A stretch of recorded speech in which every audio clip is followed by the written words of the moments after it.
말씀으로 우리에게 오라고 하신 그 길, 생명의 길, 좁은 길 걸어갈 수 있는 은혜를 허락하여 주옵소서.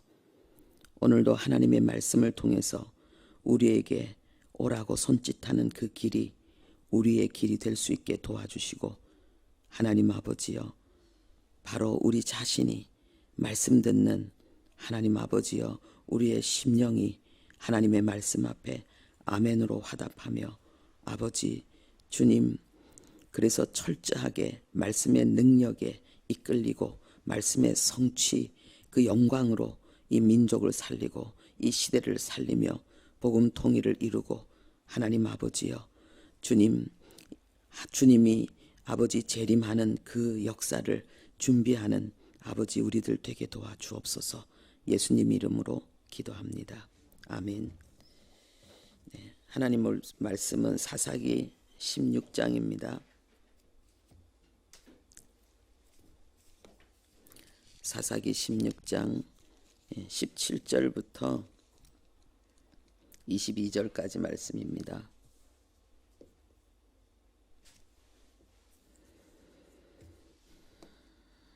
구약성경 390페이지 사사기 16장 17절부터 22절까지 우리 함께 합독하겠습니다. 삼손이 진심을 드러내어 그에게 이르되 내 머리 위에는 삭도를 대지 아니하였나니 이는 내가 모태에서부터 하나님의 나시린이 되었음이라. 만일 내 머리가 밀리면 내 힘이 내게서 떠나고 나는 약해져서 다른 사람과 같으리라 하니라. 드릴라가 삼손이 진심을 다 알려주므로 사람을 보내어 블레셋 사람들의 방백들을 불러 이르되 삼손이 내게 진심을 알려주었으니 이제 한 번만 올라오라 하니 블레셋 방백들이 손에 은을 가지고 그 여인에게로 올라오니라. 들릴라가 삼손에게 자기 무릎을 베고 자게 하고 사람을 불러 그의 머리털 7가닥을 밀고 괴롭게 하여 본즉 그의 힘이 없어졌더라. 들릴라가 이르되 삼손이여 블레셋 사람이 당신에게 들이닥쳤느니라 하니 삼손이 잠을 깨어 이르기를 내가 전과 같이 나가서 몸을 떨치리라 하였으나 여호와께서 이미 자기를 떠나신 줄을 깨닫지 못하였더라. 블레셋 사람들이 그를 붙잡아 그의 눈을 빼고 끌고 가사에 내려가 놋줄로 매고 그에게 옥에서 맷돌을 돌리게 하였더라. 그의 머리털이 밀린 후에 다시 자라기 시작하니라. 아멘. 오늘 말씀의 제목은 누가 삼손을 파멸시켰는가? 누가 삼손을 파멸시켰는가입니다. 여러분, 삼손의 스토리를 대부분 다 알고 계실 텐데 삼손은 실패한 사사일까요? 성공한 사사일까요?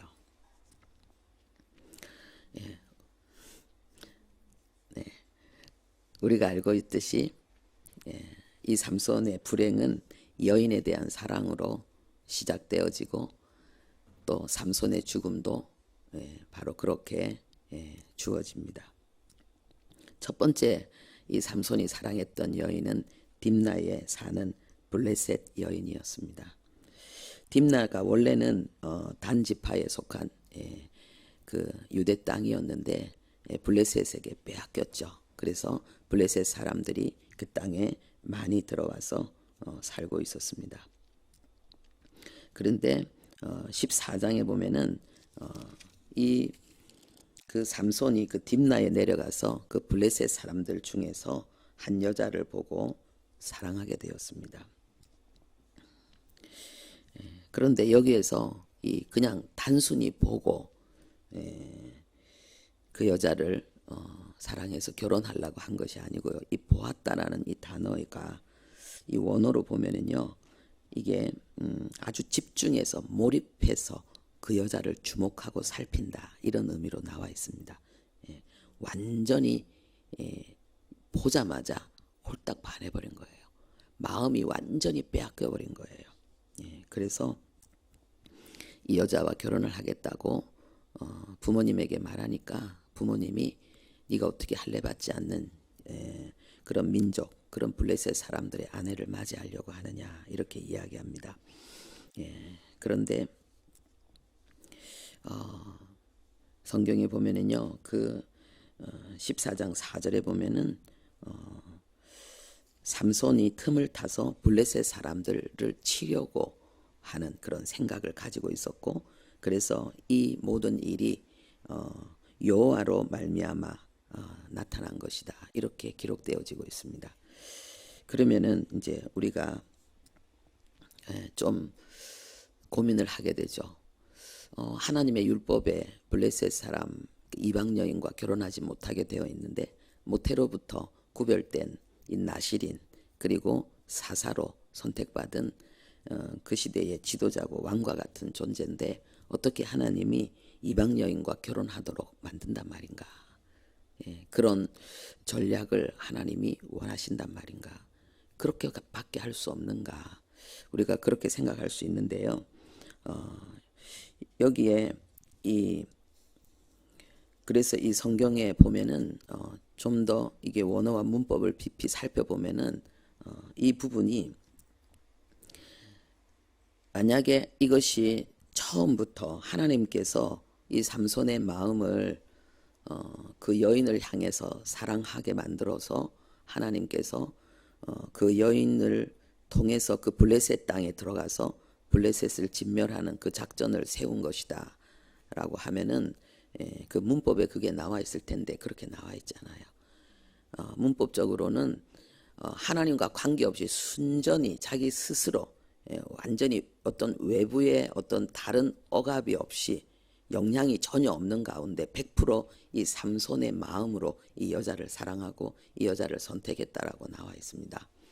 그러면 결국은 뭐냐 하면요, 삼손이 이 여인을 사랑하고 삼손이 자기가 그 여인을 너무 사랑하니까 그 삼손이 그런 어떤 이 여인과 결혼하면서 이 블레셋 땅을 진멸하는, 그래서 그 속에 이게 잠입해서 그래서 어떤 이 블레셋을 멸할 수 있는 어떤 계기를 방법을 자기가 찾아야 되겠다 이렇게 생각했다라고 볼 수도 있습니다. 그러면은 하나님께로부터 말미암았다는 말은 무슨 말인가? 하나님께서 이것을 허락하셨다는 거죠. 그래서 이런 것들을 우리가 하나님의 섭리하심이다 이렇게 말하고 있습니다. 그러니까는 하나님이 강압적으로 블레셋 여인을, 딥나에 있는 여인을 사랑하도록 하나님이 그를 지배하고 조종한 것이 아니고, 이 삼손이 이 이방 여인을 사랑하고 그리고 그 사랑하기 때문에 우리가 그렇잖아요. 뭔가 간절히 원하는 게 있으면은 거기서부터 뭔가를 이렇게 하나님 앞에 뭔가 이렇게 타협을 하는 이 어떤 그런 요소가 우리 안에 일어나거든요. 그래서 그 삼손의 어떤 그런 부분에 있어서 하나님께서 그것을 그냥 받아주셨다, 허용하셨다 이렇게 볼 수 있습니다. 그러니까 이런 것들을 우리가 섭리라고 하는데, 이 섭리는 바로 아주 오묘하게 맞아떨어지는 하나님의 역사, 오묘하게 맞아떨어지는 하나님의 역사. 그런 게 또 어디에 나옵니까? 요셉이 형들의 손에 의해서 애굽에 팔리는 거죠. 그런데 요셉은 나중에 이야기합니다. 하나님께서 형들과 하나님께서 이 많은 구원의 역사를 위해서 형들 먼저 나를 이 애굽으로 보냈다 이렇게 말하거든요. 그게 이제 하나님 뜻이었다는 거죠. 그러면은 하나님이 형들의 마음속에 살인의 충동을 일으키고 그리고 요셉을 팔도록 하나님이 충동하셨다 이렇게 생각할 수는 없는 거예요. 왜냐하면 하나님은 악을 행하는 분이 아니기 때문에, 하나님은 이 악까지도 선으로 하나님이 활용하셨다는 거죠. 할렐루야. 이런 것들을 우리가 하나님의 섭리라고 할 수가 있습니다. 그러면은 왜 하나님께서는 이것을 허용하셨는가? 하나님이 강력하게 이것을 막고 꺾을 수도 있는데 하나님께서 이것을 왜 허용하셨는가? 그 아브라함이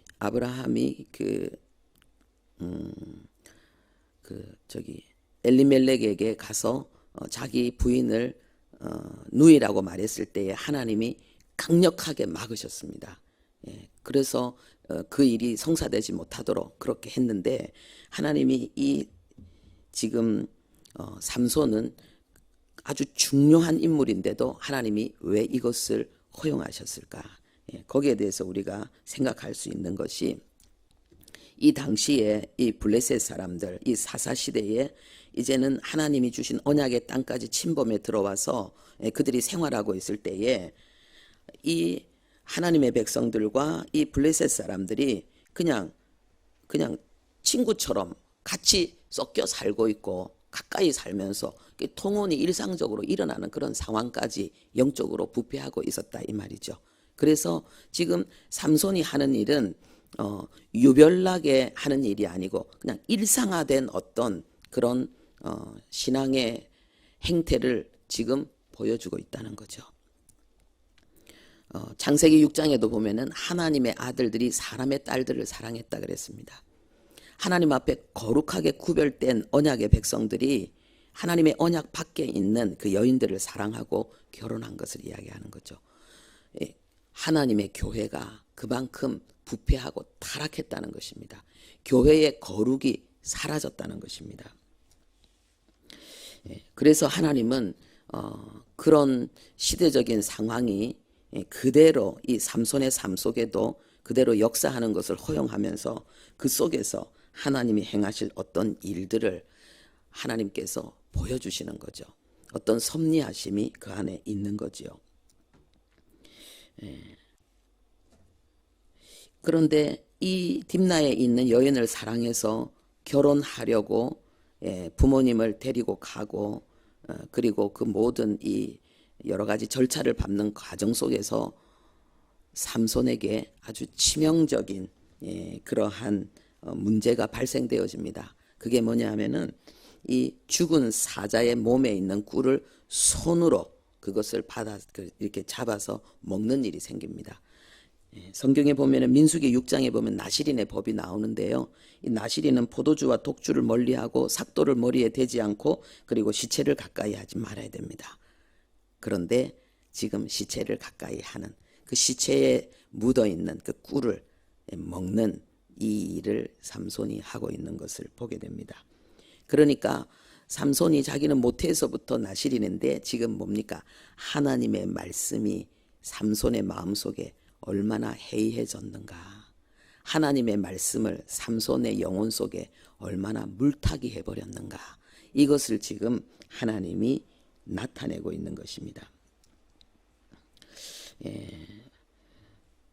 우리가 삼손처럼 이 시대에 하나님 앞에 우리는 모태로부터 거룩하게 구별되어졌고 그리고 하나님을 대적하는 세상 가운데 하나님의 사람으로 부름받았는데 그래서 우리는 남다른 거룩과 경건을 하나님께서 그 기독교 윤리 헌장으로 우리에게 요구하십니다. 그래서 말씀대로 산다는 것은 굉장히 철두철미한 그 삶을 살려고 할 때는 어떤 면에서는 그 삶이 좀 고달프고 힘들게 느껴질 수도 있습니다. 아마 어렸을 때부터 나시린의 삶을 살았던 이 삼손의 삶이 그랬을 수도 있습니다. 그런데 하나님께서 그런 거룩하게 구별된 하나님의 말씀을 철두철미하게 지키는 자에게 주신 은혜가 있습니다. 그것이 뭐냐 하면은 그 13장 그 24절 25절에 보면은 하나님이 그 삼손에게 복을 주시고 그리고 여호와의 영이 그를 움직였다라고 하고 있습니다. 할렐루야. 우리가 말씀을 준행하려고 죄와 싸우고 그리고 때로는 남들은 편하게 가는 길을 우리는 가지 않고 구별된 길을 걸어가는 것이 힘들고 곤란할 때도 있지만은 그로 인해서 하나님 앞에 받는 복이 있습니다.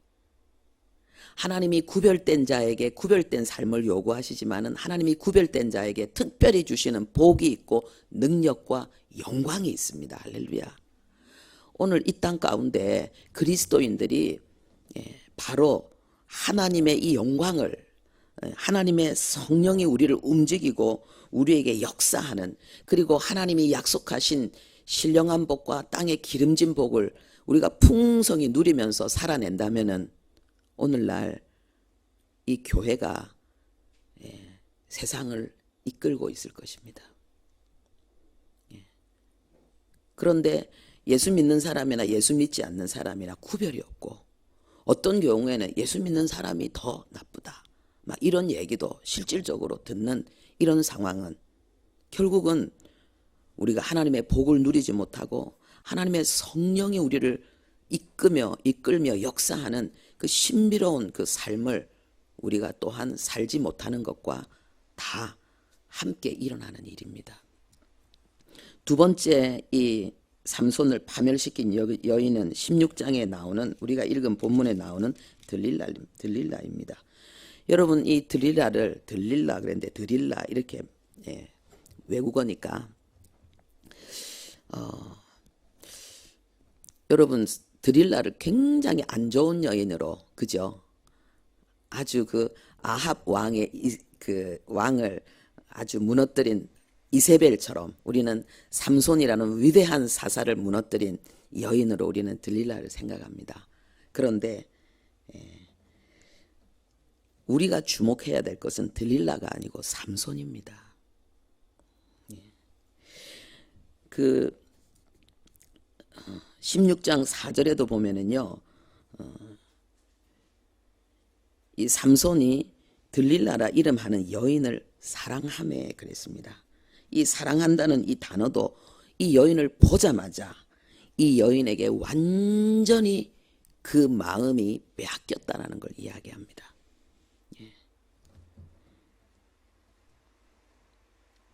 그리고는 하나님이 그 삼손에게 요구하시는 법과 그 삶을 뛰어넘는 그러한 잘못된 길로 또 이 여인 때문에 가게 됩니다. 이번에 범한 죄는 뭡니까? 머리를 밀지 말아야 된다. 삭도를 평생에 한 번도 댄 적이 없는데 이 여인이 그 비밀을 블레셋의 충동에 의해서 알려고 할 때에 결국은 삼손이 이걸 말해버렸다는 것입니다. 내 머리에는 삭도를 댄 적이 없다. 내 머리가 밀리면, 내 머리가 완전히 싹 밀리면 나는 힘도 빠질 것이다 그랬습니다. 그러니까는 이 여인이 이 삼손을 자게 만들었는데, 이 무릎에 베고 자게 만들었는데 그냥 이게 잠든 것이, 자연스럽게 잠든 것이 아니고 완전히 기절할 정도로 잠든 것입니다. 그러니까 뭔가 탔다는 거죠. 뭔가를 한 거죠. 그리고는 7가닥을 밀었는데 이 삼손이 7가닥으로 이 머리를 묶고 있었다고 볼 수 있습니다. 평생에 민 적이 없으니까 얼마나 머리가 길고 많겠습니까? 젊은 사람이고. 그래서 머리를 완전히 백호를 쳐버린 겁니다. 백호를 칠 때까지도 모르는 거예요. 완전히 백호를 치고 나니까 이제 흔들어서 깨우니까 힘이 없는 거죠. 근데 문제는 뭐냐면 20절입니다. 이 지금 삼손이 어떻게 생각하고 있는, 내가 정과 같이 나가서 몸을 떨치리라 이렇게 말했습니다. 그리고 성경은 말합니다. 여호와께서 이미 자기를 떠나신 줄을 깨닫지 못하더라. 또 이것은 무엇을 이야기합니까? 지금 나시린으로서 하나님의 말씀, 하나님의 계명을 어겼는데 거기에 대한 인식이 없다는 거예요. 자기가 말씀을 어겼고 그러면은 하나님의 성령이 자기를 떠난다는, 그 하나님의 은혜가 자기를 떠난다는 이 사실에 대해서 이 사람이 인식을 하지 못하고 있다는 거예요. 하나님의 말씀에 해예전. 그래서 시체에서 꿀을 먹은 거나 지금 자기의 그 머리를 미는 그 나시린으로서는 할 수 없는 일을 지금 하게 된 이 상황에 대해서 자기가 하나님의 말씀을 어겼다는 이 사실에 대한 인식이 없는 거예요. 그러니까 지금 들릴라의 지금 악이 문제가 아니고 삼손 스스로 하나님의 말씀에 철두철미하지 못한 여인에 대한 그 사랑이 하나님에 대한 사랑보다 더 승하여서 하나님의 말씀을 배반하고 버린 이 삼손의 상태를 나타냅니다. 그래서 삼손은 눈이 뽑히고 아주 비참하게 죽임을 당하게 됩니다. 하나님의 말씀이 성경에 보면 살았고 운동력이 있다 그랬습니다. 하나님의 말씀에 능력이 있다는 거죠. 하나님의 말씀이 곧 영이요 생명이라 그랬습니다. 그러면은 우리가 신앙생활 할 때는 말씀의 생명력이 내 안에 아주 역동적으로 역사하는 그런 활발하게 하나님의 말씀이 나를 지배하고 통치하고 이끌어가는 그 삶을 사는 것이 이 시대의 나실인 성도의 삶인 거죠. 이게 신앙생활인 거죠. 만약에 그렇게 하면은 하나님의 복이 우리에게 계속 떠나지 않을 것이고 하나님이 주신 언약의 땅에서 우리가 번성할 것이라. 하나님이 유대인들에게 이스라엘 백성들에게 한 약속이 우리에게 그대로 이루어지는 거죠. 그런데 하나님의 말씀을 배반하면 너희들은 뽑혀서 던져지리라는 말씀과 똑같은 거예요. 오늘 이 땅에 많은 그리스도인들이 하나님의 말씀을 그 하나님의 말씀의 생명력을 잃어버린 가운데 하나님의 복과 그리고 하나님의 성령의 능력을 잃어버린 가운데 살고 있습니다. 그러면은 삼손은 성공했나요? 실패했나요? 삼손은 성공했습니다. 왜냐하면은 자기가 눈이 뽑히고 난 후에 그가 짐승처럼 맷돌을 갈고 아주 재주를 부리면서 자기가 파멸해야 된 그 블레셋 땅에 짐승처럼 처참하게 수치를 당하는 그 고통의 시간 속에 회개가 일어난 거예요. 깨닫게 된 거죠. 그리고는 다시 그 머리털이 자랐습니다. 그것은 바로 그 은혜가 다시 그에게 회복되어졌다는 것, 그 믿음이 다시 회복되어졌다는 걸 이야기합니다. 그래서 성경은 증거합니다. 하나님이 삼손의 기도를 들으셨고 그가 죽을 때에 죽인 그 숫자가 살았을 때 죽인 숫자보다 더 많았더라라고 성경은 말하고 있습니다. 그가 성공한 것입니다. 여러분, 우리가 이 삼손은 온 몸으로 온 삶으로 그 시대의 어둠과 대항했고 그래서 이기지 못하고 지고 망하고 고통을 당했지만 그러나 마지막에는 회개하고 결국은 그 적들을 이기고 하나님 앞에 큰 응답을 받는 모습을 보게 됩니다. 누가 삼손을 파멸시켰는가? 자기 자신이었습니다.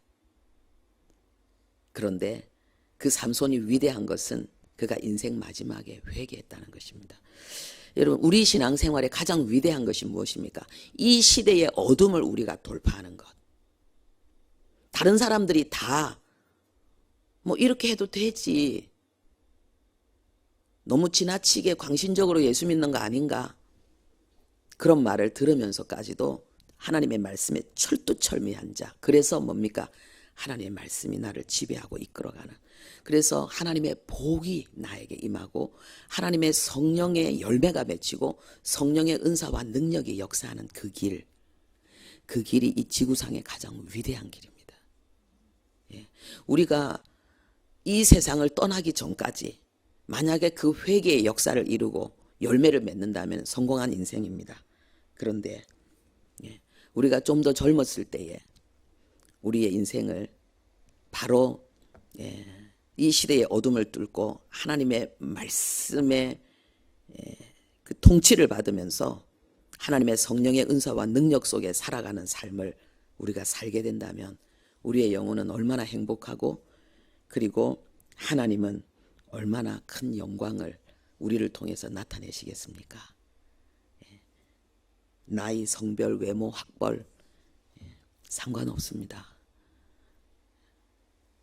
성도가 걸어가야 될 가장 존귀한 길, 직분도 아니고 그 어떤 결과도 아니고 성과도 아니고, 다른 사람이 볼 때는 모세는 실패한 자처럼 보였지만 그러나 모세가 가장 비참하고 가장 고통스러운, 외적으로는 그런 자리에, 그런 순간에 모세는, 아니 이 삼손은 하나님 앞에서 자기의 모든 영적인 그 최상의 상태를 이루어서 사명을 완수했습니다.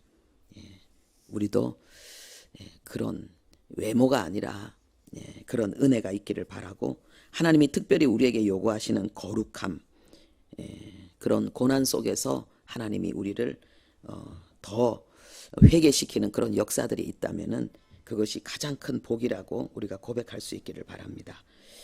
하나님 아버지, 감사합니다. 우리의 삶 속에 하나님 얼마나 많은 하나님의 은혜, 하나님의 선하심의 섭리하심이 있는지요. 우리는 실수하고 잘못하고 우리는 그릇된 길로 갈지라도 그럼에도 불구하고 하나님은 우리를 포기하지 아니하시고 돌이켜 하나님의 선하심 가운데, 돌이켜 하나님의 영광 가운데 다시 설 수 있도록 하나님은 얼마나 우리를 간섭하시고 돌보시는지요. 말씀으로 돌아가게 하시고 말씀의 능력에 붙들려 살게 하시고, 그래서 하나님의 복을 누리며 하나님의 성령의 권능으로 하나님의 영광을 나타내는 우리의 삶을 이룰 수 있도록 도와주옵소서.